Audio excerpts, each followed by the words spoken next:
by globalization, let's say, or financialization or anything like that.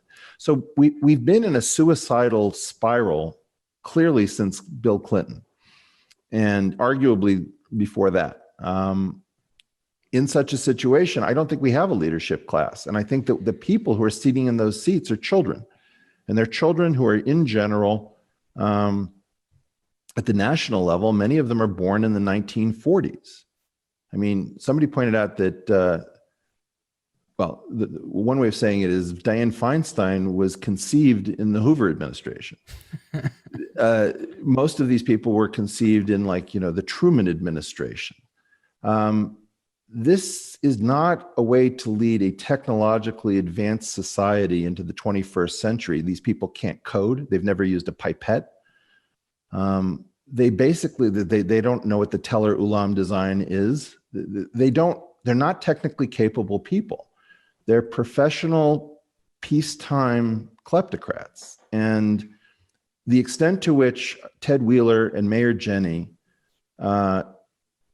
destroyed confidence in the willingness to enforce the law created this thing that I got really attacked on social media for, which is that we created the never Trump voter, people who hate Donald Trump with a passion, who voted for him in desperation to stop Mayor Ted Wheeler and Mayor Jenny in their obvious attempt to allow a criminal element into the city for the purposes of provocation, allowing, in particular in Portland, attacking the federal courthouse with, you guys remember the Shaggy song, It Wasn't Me? Mm-hmm. Yes. That was the strategy. What Antifa? Yeah, there's no Antifa. It doesn't exist. And, Jerry Nadler was asked about this directly. And I posted this clip where, you see the courthouse being firebombed. And the claim is that the group doing the firebomb doesn't even exist. It's a myth. And okay, this is why, for example, Black Americans believe in chemtrails, because the Tuskegee medical experiment lets them know, hey, we'd do anything. We're so crazy.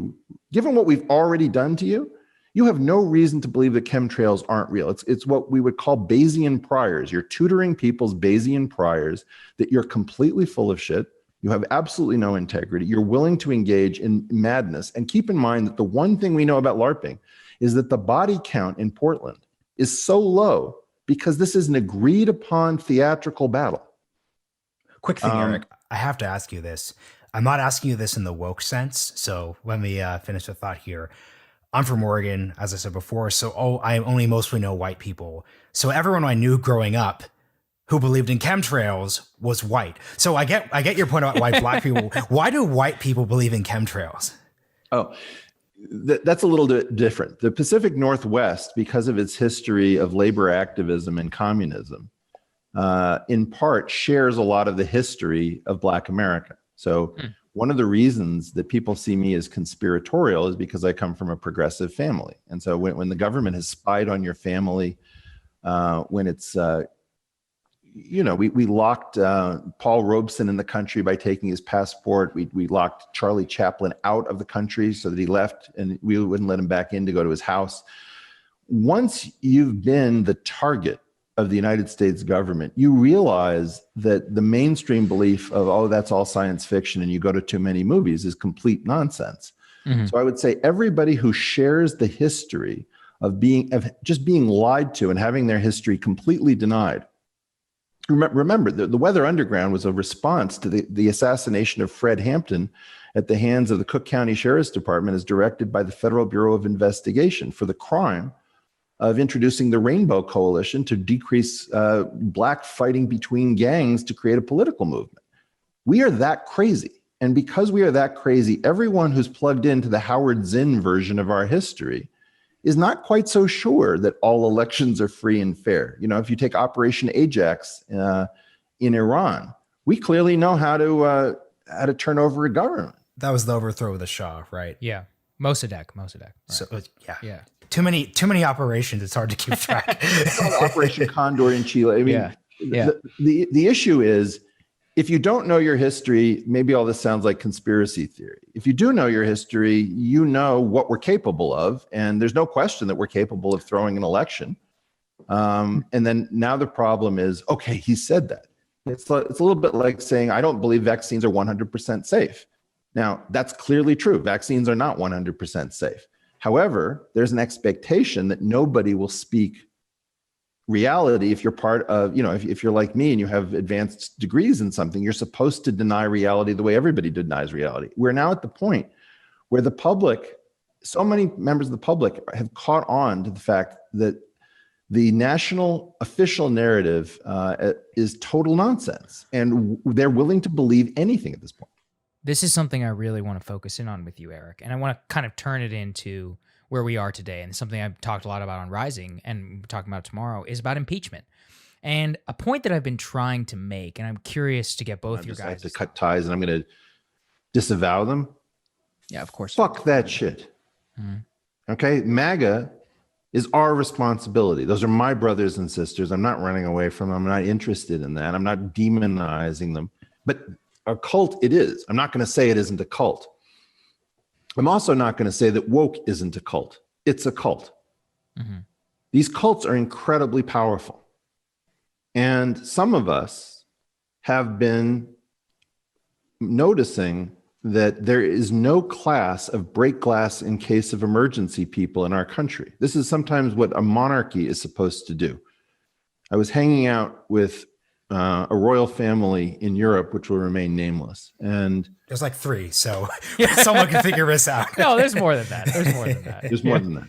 Yeah. And a prince was saying, well, you have to appreciate we're in a very bad situation. There's no justification for monarchy anymore. So we're really sort of hanging on by a thread. And I said, look, I'm anti-monarchy, but you should at least be able to steel man the case. He says, well, what do we do? What is our function? And I said, you've had 75 years of peace since the end of World War II. How often do you use a fire extinguisher? Almost never. Does that mean that you just get rid of the fire extinguisher because you haven't used it? No, you check in on it. And when you need it, it's there. And what's the purpose? You're supposed to walk the rubble when the bombs are falling, on a city, for example. You're supposed to give the people something to rally around. And I don't believe in doing that through monarchy because I'm an American. We reject that. But I do believe in Buzz Aldrin, right? I do believe that there are people who are apart, Like when Killer Mike spoke in Atlanta, he seemed to be apart. I don't know who that guy is. I'm not really a hip hop fan, but I was really impressed with him. And if you in particular, I am a huge fan of Black oratory. The skill involved in Black oratory coming out of the Black church is it's its own thing, and it's one of the things I'm proudest of as an American. There are times when you have to address a mob or a crowd. There are times you have to do what James Brown did after Martin Luther King. I'm going to get through this. We have got a situation in which we don't believe in seating anybody who has those characteristics in the chairs. The reason that I want to do Rising more than I want to talk to the two of you is not anything against Marshall. It's about the optics. Mm-hmm. Rising looks like adulthood. It looks like it comes from the institutional complex. And the optics is the adults. The institutions don't listen to anyone outside of a closed system. And effectively, they've put up this barrier where they call everything alt-right or far-right that doesn't have the right characteristics, which is on the take. And right now, the important thing is to seat the people who have tried to call both balls and strikes for 4 years and have been torn apart, who've had their families torn apart, look, I work for a guy who supported Donald Trump in 2016, was noticeably absent in 2020. My entire ability to speak freely comes from my good friend's money. And the fact that I disagree with him and I love him so much that I trust that he will not sever me because I'm undermining his political. I mean, This, my brother, for example, is ejected from Evergreen State College because he was willing to stand against racism, even if it comes from blacks. Yeah. The number of people who've tried to call balls and strikes for 4 years is tiny. And right now, what I want to do is I want to take Brian Williams and Mara Gay, and I want to give them a huge vacation. Let them go to Tulum. And I want to seat different people in those chairs. If those people can't figure out even how to add and subtract, speaking of their crazy idea that Bloomberg could have given everyone $1 million with his campaign investment, there is no commentary class that's competent that sits in those chairs. It's, the problem, as I've said, is that the system isn't broken, it's fixed. And until you actually seat your critics, until you do what we used to do, which is to seat the Noam Chomskys at a place like MIT, so that the conscience of MIT lives inside of MIT, so that the ombudsman can say that the paper is out of control at the New York Times or the Wall Street Journal. When you don't seat your critics inside of the organization, you are on the road to self-extinguishing.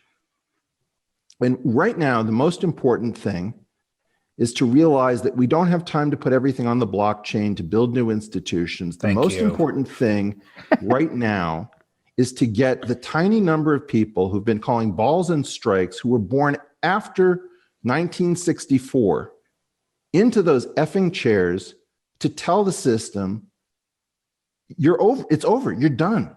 You people from the 40s, you're failed. You don't understand where you are. You're not technically competent. You don't have the country's best interests at heart. You've sold us to China. You've created incredibly deep fake stories about, the intelligence complex taking over the world, or, something about the desire to destroy America. All of these crazy stories that we've built around Wokistan and Magistan have to go. And they are responsive to each other. Woke creates MAGA, MAGA creates woke. The snake is eating its own tail. The whole way we get out of this is that we put the people we trust more. Let me give you a very simple rubric. Take anyone where the official description of that person is maximally divergent from the actual description of that person. Like Ben Shapiro is a Nazi. Okay, an Orthodox Jewish Nazi. That's pretty interesting. Sam Harris is an incredible Islamophobe. No, he isn't. I know Sam. He's my good friend. All of these things. Brett Weinstein is, the far right. Seat the people where the description of them inside the gated institutional narrative, or the GIN, is maximally divergent from the reality, because that's the place that the system showed you. Let the system tell you who it fears, and seat the people in the chairs who are feared most, who are maximally misportrayed. And then you'll have a solution. But here's the question, Eric, which is that person who represents her ideology is the inverse of Brian Williams. No, that's my concern. Let me be very clear about this. I don't think necessarily that Andrew or Tulsi would have won. I'm not claiming that they were set to win. What I am claiming is that when you starve people for airtime, and when you publish like the ugliest picture of them and the most attractive picture of somebody else, you do all the media tricks that we do every time, and you drop people from your graphics, that has the effect of letting somebody know that person isn't going to win. And we tend to take the message. I knew that Andrew and Tulsi weren't going to do very well. That causes me not to want to invest in them. And so I know I don't necessarily, I never signed on to Andrew or to Tulsi. What I am trying to say is that many of us face this accumulated thumb pressure on the scales of justice. And the justice in this case has to do with the primary. There was no primary. My claim is that the primary didn't exist. It was not free and fair. It's sealed in a particular way. I don't think that the candidates are allowed to assemble unless the event is sanctioned. The events that are given are given out to legacy media structures. The time given to the candidates is wildly asymmetric. There are all sorts of ways in which the rules are built to make sure that there has to be an appearance that anyone can enter, but that will not actually happen in a way in which the general election is threatened. An insider will always prevail for the general, and that's what Donald Trump snuck through on the Republican side. Bernie almost snuck through it in 2016. And we don't really know what would have happened with Tulsi and Andrew. See, Eric, this is where here's my question too, though, which is even within this premise, which is that within the gin, because what you're supposing is that if you were allowed to go on Brian Williams, but then we both know that they're not going to invite you.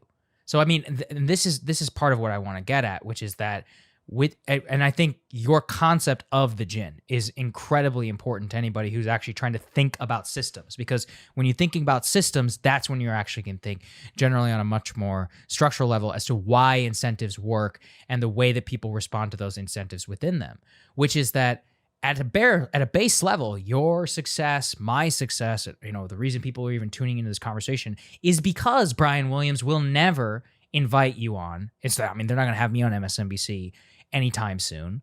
And it's within that closure of the system. What my greatest fear is, I used to think, well, they have to eventually relent because they're losing market share or whatever. But it's just not true. The truth is that they got the result that they wanted in the primary.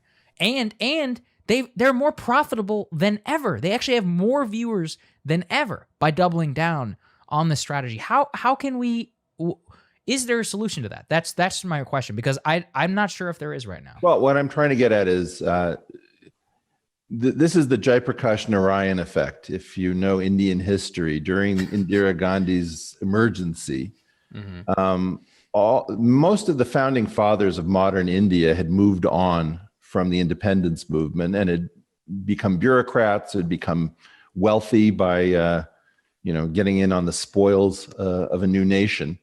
And there was this one guy, Jayaprakash Narayan, who was sort of the patron saint of lost causes, whose heart was too pure to actually profit from the good work that he did. And when Indira Gandhi declared the state of emergency, as she did, which was highly unpopular, the cry went out, in the darkness there is one light. Jayaprakash, is the word for light, right? Prakash.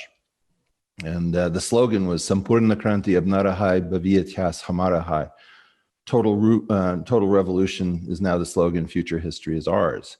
And that's how this game works. You're pushing the world towards the Jayaprakash Narayan moment. He didn't matter except once. But when you need Jayaprakash Narayan, you're not going to reach for Brian Williams. You're not going to reach for Sean Hannity. You're going to want to, there are people, I have not even set up a Patreon page, and I won't do it until after the inauguration, or some people have no ability to contribute to me. And it's probably an empty gesture, but the point is, you need people who are planning only for that one eventuality. I want to build on something here real quick, Eric, because this is interesting. It goes back to your earlier comment about leaders group into other groups or articulating their perspective to other people and what they're doing. Yeah. The time hasn't come. Look, I love money. Everybody says that they don't care about money. I don't know what they're talking about. I just love it because I could buy Navy SEALs to protect my house, given what I'm about to say and do. I can boost my signal. I could hire assistants. Right now, I do everything myself. My problem is that I don't love money enough. And I don't think you guys love money enough. No, I'm not kidding. No, we don't. Yeah. But hopefully you do. You love money. It's just not enough.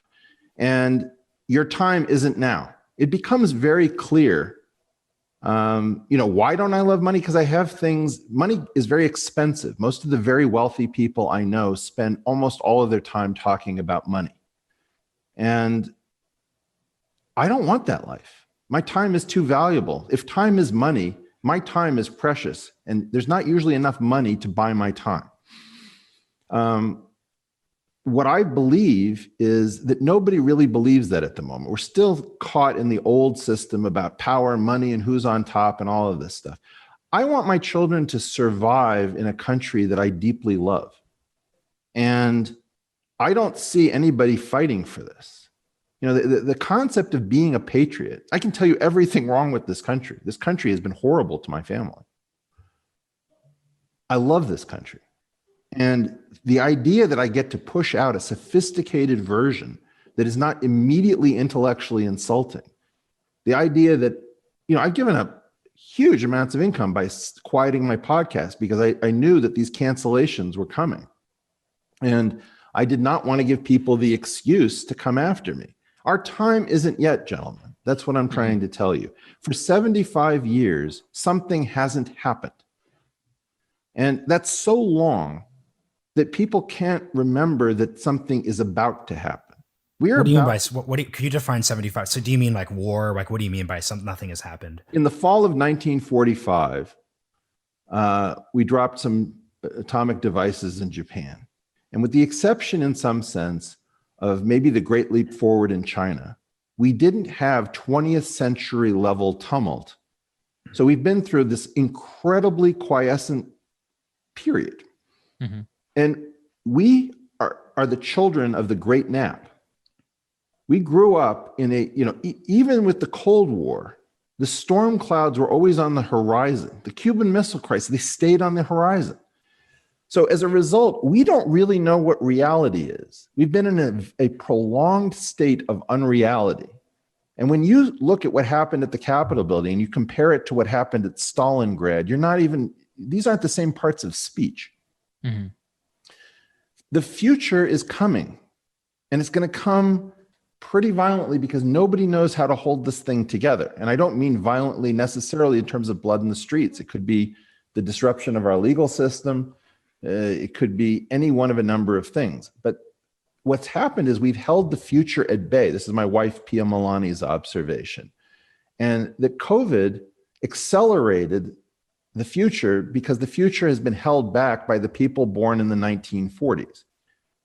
The fact that all 5 of the major candidates left at the end of the election were all born in the 1940s, all of them would be the oldest person ever to take office, tells you something because it was not even remarked upon.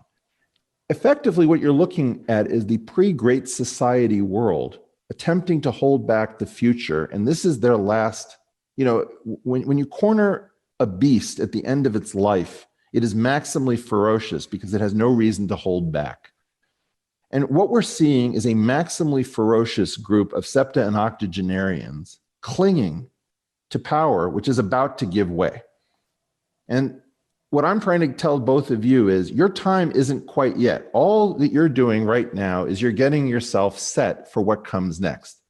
And the key question will be, how do we get rid of Brian Williams? How do we get rid of Mara Gay? How do we get rid of Nancy Pelosi and Mitch McConnell and Donald Trump and Joe Biden and get technically capable, social media savvy people who live in the modern world into the chairs that are needed to direct the institutions? If the institutions only listen to institutional media, what we're doing is whatever Winston Churchill was doing before World War II.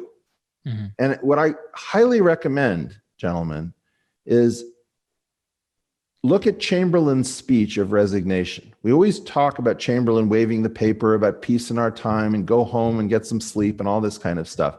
That was his low point. You want to know what his high point was? His resignation speech. It'll give you chills. What he did was he said Hitler, I don't know, had invaded Holland, maybe. I can't remember exactly. And he says Hitler is counting on our division. And you want to know what he doesn't count on? What I'm about to do next. I'm resigning. I'm resigning to back Winston Churchill. And Winston Churchill has asked me to stay on. So fuck you. Well, Joe Biden, if he was an American patriot, would resign at this moment because he can't give the speech that you just said. Joe Biden cannot give the unity speech. Killer Mike could give the unity speech. I could give the unity speech. You guys could give the unity speech. Joe Biden can do the Neville. Try to imagine not being up to the level of Neville Chamberlain. If Joe Biden resigns, and she should resign, right? Like, this is my thing. People used to do this stuff people used to understand that the commitment to country was a real thing, and that hanging on to power, like, for what purpose is Joe Biden hanging on to power? He's 78. What's he going to get from this? He can't lead. He's so tarnished. He's so tainted. MAGA's tainted. Everybody who only called balls and strikes for 4 years is tainted, you know? And my claim is that those of us who are untainted have this idea of, oh, we can't sit down in the chair. The fuck we can't sit down in the chair, gentlemen. We can sit down in those chairs. I mean, what degree from what university does Brian Williams have that makes, is it his hair? He's got better hair in some sense for television than any of us. Okay. Is that the qualification? I mean, let me ask you guys a question. If he was doing a podcast that wasn't institutionally affiliated, what do you think his numbers would be? Yeah, it would be low. But I mean, the whole point, right, is that he's just been around forever. He's actually a pretty good interviewer whenever it comes to some, news segments. I didn't say he was perfect, but look, this is the thing is, no, he's not. I do have to cut in for something, Eric. Yeah. I really disagree with what you said about Joe Biden. And mind you, he can disprove all of this. But looking at the Democratic Party of today, looking at the terrible reality of what, and obviously we started this conversation talking about how we should look to history and like this wasn't Stalingrad, et cetera, et cetera, et cetera. I think Joe Biden is basically the only person within the institutional Democratic Party who A, has an actual constituency that really matters, that B, has the capacity to make the unifying decisions that he has to make. He could totally fail to do that. He could make the wrong calls, but the fact that during the height of everything, Joe Biden has the confidence to say, no, I'm not for defunding the police, or no, I actually know that most Democrats and people in this country don't support Medicare for all, but that matters. That's the judgment. If he resigns, there is no Churchill waiting in the wings. That's the problem here. Point. And the difference is Churchill by that point too was he was 65 years old. So it wasn't as if there was these like young whippersnappers who were ready to go. I just don't think the historical analogy works here. I guess the question is why, when Joe Biden seems to be, at least within the Democratic Party, the only person of even wanting to do what you are alluding to there, Eric, what is to be done? Why should he resign? I think in everything you're critiquing, Kamala Harris would be worse. Every single count that we're talking about. Right. I genuinely believe that Kamala Harris would be worse. Agreed. I don't want him to resign so that Kamala takes over. Mm-hmm. What I'm trying to say is the entire class is tainted. Okay. Right. Yeah. And I was saying also, Marshall, what you were saying is that we haven't created break glass in case of emergency people. Mm-hmm. And I want to be very clear about something. I am not interested in a political career. I would be a disaster. So let me destroy any hope. No, I'm kidding. Too honest. No, it's not just too honest. There's certain, there are executive decisions. I'm a thinker. I'm not, the ability to make a strong decision on limited information, commit to it and lead people is a special skill set. And I'm not embarrassed that isn't my skill set. I'm freaking terrific at all sorts of things. I'm not terrific at that. I am not running for office. I'm not trying to get power. This is not part of a grab. There's this old Bill Hicks routine about marketing and sales that once you start thinking in marketing and sales terms and somebody tells you that they hate marketing and salespeople say, oh, great, you're going after the anti-marketing and sales dollar. That's good dollar. You can't get out of the mindset of everybody's grasping for power. Power is fucking boring. I mean, I want to do math and physics. I want to push out all sorts of amazing things to my audience in marketing and sales terms. And somebody tells you that they hate marketing and salespeople say, oh, great, you're going after the anti-marketing and sales dollar. That's good dollar. You can't get out of the mindset of everybody's grasping for power. Power is fucking boring. I mean, I want to do math and physics. I want to push out all sorts of amazing things to my audience and delight the world. I want to go play the mandolin. I'm not interested in government. What I am saying is I'm interested in making sure that the break glass in case of emergency people get into a position where they can take over from the corrupt people. And I think that the problem, to be honest, is that you guys have Stockholm syndrome from living in DC. I mean, what we need, what we need currently is, and I understand what you're saying about Biden, and he threads some line, but he voted for the 2005 bill to make student debt non-dischargeable in bankruptcy. I can go through a million things that Joe Biden has done badly.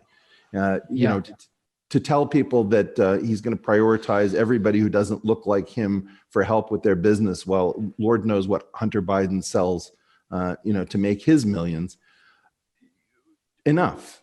And I think that part of the problem is that we're used to selecting from a pull-down menu. I would recommend that all of your listeners go to a Starbucks and ask for a short coffee, because you'll notice it's not on the menu. And when you ask for the short coffee, they will give you the short coffee. There are things that are not on the menu that you have to know to ask for. And so right now, the point is, I don't want to pull down Kamala Harris or Joe Biden or Elizabeth Warren or any one of these people. I want the short coffee. Give me the short coffee. I don't want Mara Gay. I don't want Nicole Hannah-Jones. I don't want Sean Hannity. None of these people. And the problem is that most of us have the idea, well, if not A, then the other thing, then B. My point is, no, I want 37, Q, and you're just talking about A/B testing. So here's a question that builds into everything you're saying here.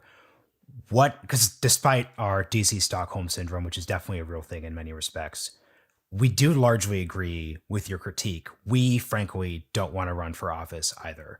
Great. That's the dynamic here. But that being said, there are people who do want to run for office. There are young people who show up in DC. I'm not going to name names here, but who build very big social media followings, and then come into office. Like, I will name a name here, like Madison Cawthorn, who has been a frustrating experience from my perspective, because on the one hand, he starts out and he talks about how he wants to fix healthcare and be his generation's leader, X, Y, and Z thing. And then on the day of his election, he's tweeting, and he's apologized for this, name you, but owned lib or just whatever. He's falling. Cry more lib. He's falling back into the trap of that previous system. So what would your advice be for young people who are trying to who want to be that break glass figure, but every single incentive is to push them in the opposite direction? Everything is telling you to go speak at the DSA convention or to go speak at the Turning Point USA conference. Well, first of all, if you speak at Turning Point USA, I don't think there's anything wrong with speaking at Turning Point USA. Just make sure that Charlie Kirk knows that you're going to say something that isn't so charitable about Turning Point USA, and that you're going to thank him for the opportunity the same way I do it on Fox News.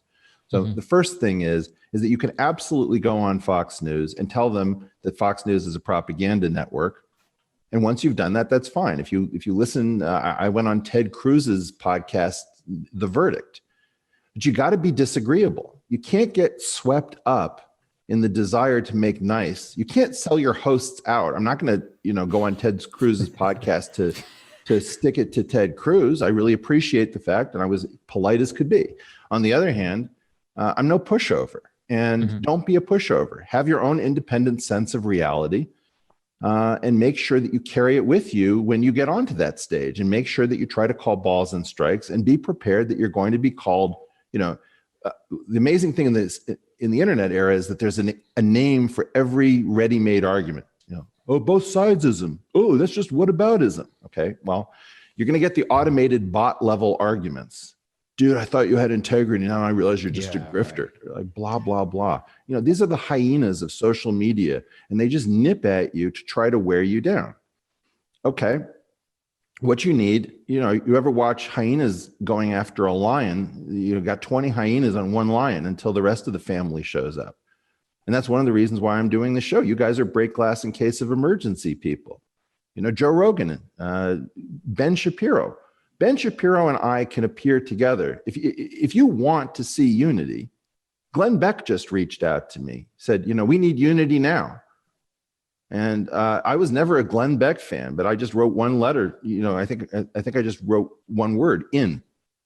What do you need? Let's do this thing. So my claim is lead by example, and you don't have to be perfect. I lashed out at Kyle Kachuv. He was like saying, "I tried to warn you about this. Enjoy, your new Biden administration." And I deleted the tweets, because I was on edge. You don't have to be Jesus Christ or some kind of a saint. You don't have to be Mother Teresa. The key thing is people eventually get that you really care and that you're decent and that, maybe you want power or fame, you want to be thought well of. I know that I want status, blah, blah, blah. It's not a big sin. What we've got to do is recognize our time isn't yet, and we're on the doorstep of our time, and we have to get there. And so what I would say to those young people is, don't screw up your future playing in the present while the present is unraveling. Better to forego it, take a few years. You're not going to get there necessarily. Maybe this whole thing blows up before you ever get there, in which case I'm sorry. But your best bet is not to play in the present. The thing to do is to get the damn septuagenarians and octogenarians who do not come from the modern era, who come from the pre-Great Society universe, off the stage, replace them with technically capable people who are better adapted to the modern era. And you can find these people by the people who are maximally demonized relative to their reality, because let the system tell you who it fears most. Go scan the list of alt-right people. Every person called a Nazi with a Jewish surname should be somebody that you're probably interested in talking to. Every person who's never voted Republican who's called the far right is somebody you should be interested in talking to. Everyone with an advanced degree in virology who says the Wuhan lab hypothesis should not be off the table because we don't do science by putting our politics first before we examine all of the evidence. All of those people, it's very hard when you can't trust the CDC, the Surgeon General, Anthony Fauci, or the WHO to know what you're doing locked at home while your business is crumbling, not sure whether in fact this is actually a very serious pandemic or a bad version of the flu. Because I can tell you, I can't figure it out. I'm a pretty smart guy. I can't figure it out. There are times when I hear that the hospital beds are overflowing and we don't have space in the ICU and we have triage deaths. And there are other reports I hear that we've got all of these beds ready and that nobody's inhabiting them. None of this makes any sense. So my claim is that if you feel like you can't figure out COVID, you can't figure out what just happened in the election, you don't understand why the election is disputed in this way, join the club. I don't know how much voter fraud there was in this election. What I do know is that our courts didn't find any of this persuasive. And so if you're going to claim, well, okay, no, the courts are actually under Russian control. If you keep adding epicycles to your conspiracy theory, where the Donald Trump appointed justices aren't affirming Donald Trump, there's some point at which you got to realize that you've been engaged in a massive LARP. Then the LARP is based on a certain amount of reality. And right now, what we need to do is to have a place to come back. And I just want to talk about this one woman in Texas. I saw on social media, she adores me. She says, you're my favorite person, blah, blah, blah. And it's very touching. And I see her wrapped in a Trump cape, and she's at this January 6th rally. And I knew to fear the January 6th rally. And 2 days before it, I put out a tweet stream trying. You did. Yeah. I called her up and she's like, I can't believe you're calling me. And I just said, look, you're in college and you're going to something like a rave and you're having great conversations and you're having fun and you're trying to explain your patriotism and you're worried that you saw all of the thumb on the scales from media and you're worried that it extends to the election. And the person who got shot could have been you. And she immediately talked to me about, well, how do I go towards Biden? It's like, no, neither. Get off that spectrum. Go to your studies. Go get drunk. And I said, be young, wild, and free. That's your job right now. Get away from these old people. These are crazy old people, and they have no future. This is all going to be taken care of by Father Time. In 20 years, Bill Clinton is in all likelihood going to be dead. Hillary Clinton. Very few of these people are going to be around. You are still going to be here. Stop investing in these old people. They've gotten control of our society. In any previous era, before the 1980s, before we started messing around with mandatory retirement, which was allowing our society to renew itself, these people would be embarrassed to be seeking office. When was the last time an octogenarian showed up for a Sports Illustrated swimsuit photo shoot? At some level, it's not appropriate. It's just I appreciate that they want to stay engaged, but there's a reason that Jimmy Carter and Walter Mondale didn't run in 2020. And it's because they have better sense to realize it's not their time anymore. And I probably would rather have had Jimmy Carter than Joe Biden. That's when you know things are really bleak. Eric, I want to end it there because I think that's such an inspiring and important point. And I can say, too, from personal experience that you're 100% right. I mean, just a small story, but, whenever I was choosing between Rising, which, remember, at that time, there was no Rising. I know. It was just Crystal, right?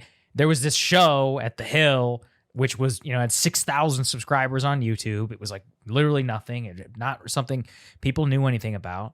And I had another job offer as a White House correspondent with a larger news organization here in DC. And everybody in DC told me to take that White House correspondent job. Every single one. I remember play this. The game. People talked a lot of shit. It was a real thing. What's Sagar doing is a whole thing. What's he doing? They were like, take the DC correspondent job. They're like, who knows about this thing? Stay within your, your path. Keep doing these 3-minute Fox News appearances, right? Over and over again. Like, that's the cachet, Sagar. Don't you understand? Like, what are you doing? And I self-exited from the system before I got too in. I hit the red button and I was like, no, enough. I don't care enough about Fox. I don't care about being at the White House all the time. I don't care about doing these Trump interviews. I don't care about all of the traditional things in Washington media that we care about and that we are supposed to care about in terms of your career. What happens? A year later, holy shit, you were on the Joe Rogan podcast, right? It was like this. It was like me colliding with a world that they knew tangentially but didn't value. And they didn't understand, the success of the program or the growth, and they minimized it, basically until they couldn't reckon with the fact about how big it had gotten and my ability to have you here to talk to you. I mean, I know people were like, I listened to Eric Weinstein to figure out what's going on. And I'm like, oh yeah, I've talked with Eric. He's been on my podcast. They're like, oh my God, you actually know him? And it's just this self-defeating problem that we have here in Washington and all establishment media in particular, where they're always going to tell you to take the safe route. And the only way to succeed, and this happens with politics, anybody who is young, is you have to self-exit and say, it's like you said, you have to look to where the future is going and you have to play that game instead of doing what some like boomer executives want you to do and play within the role that you're assigned yourself. So I just want to say again, like, thank you for underscoring that. And really, in a time like this, we had to talk to you because you are one of the few people here who, in good faith, is trying to reach. We want to live in a more harmonious country. And I genuinely know that whenever I talk to you. I don't know that whenever I talk to a lot of people. Left, right. I mean, all of it is about punishment. All of it is about exacting a cost from your enemies. I don't know many people who would say about MAGA, people like, these are my brothers and sisters. We have to talk that way more again. I know we just said we're gonna finish up, but I just thought of a question that came up here. This is totally random. Apologies for that. But as we're thinking about punishment and cults, right? The use of cult was applied to Trump. I don't know what you think about this though, Sagar. Mm-hmm. Within Eric's framework of what would you do if your kids were kidnapped by a cult?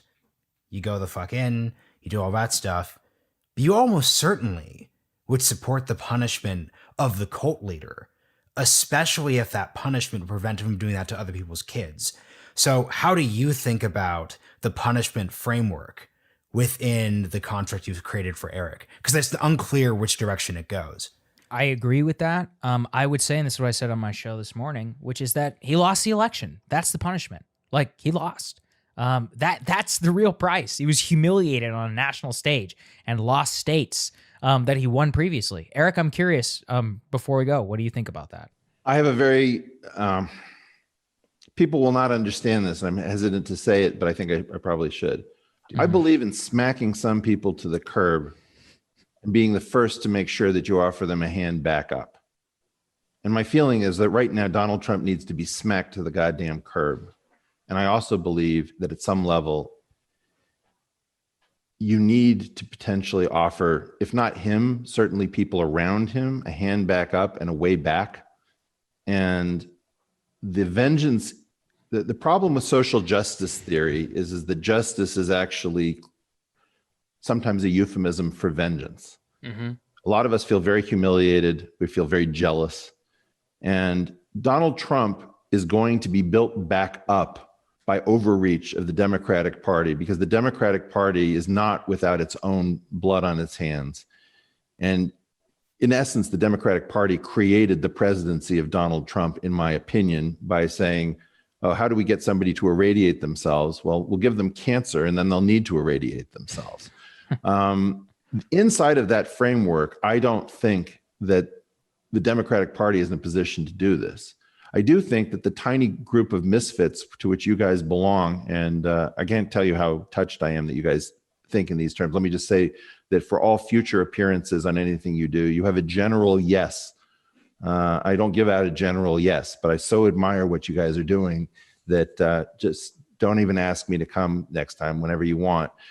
What I'm really thinking is that at some level, you do need to smack some people to the curb, but you also need to recognize that religions that are around for thousands of years have forgiveness and grace and redemption, and this passion for the destruction of the individual, the cancellation of an entire human being, and the social isolation from deplatforming is a recipe for creating people with nothing left to lose, who have access to fertilizer and potassium nitrate and worse.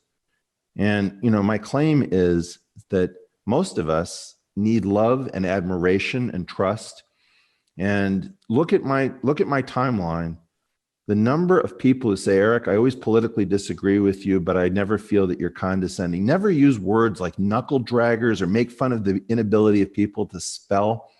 I talk a lot about the fact that my IQ is a bit lower than most people imagine because of my learning issues. I talk about the fact that I'm disgusted with the tote bag conspiracy. You know, if you have Carl Castle on your answering machine, that you're so proud of the fact that you're not like those other people in the center of the country, who, by the way, all those farmers actually know genetics probably better than you do, because you just don't even understand what's going on in Kansas or Montana or whatever, ranchers.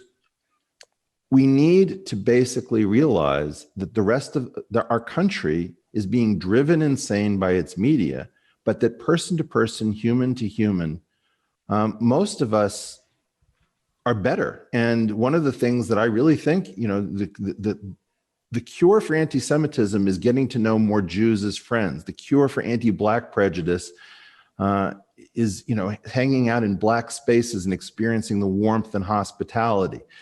Part of the problem is that we've learned to distrust each other and to look down on each other. And if you will just come forward with an open heart and an outstretched hand, almost everybody immediately realizes that they're coked up on institutional media.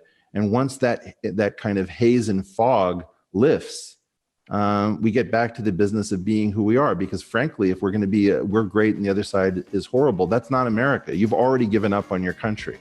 And so I just want to say what a pleasure it is to be in a position where whatever our differences are, I know you guys have your hearts in the right place. I just view myself as a supporting actor.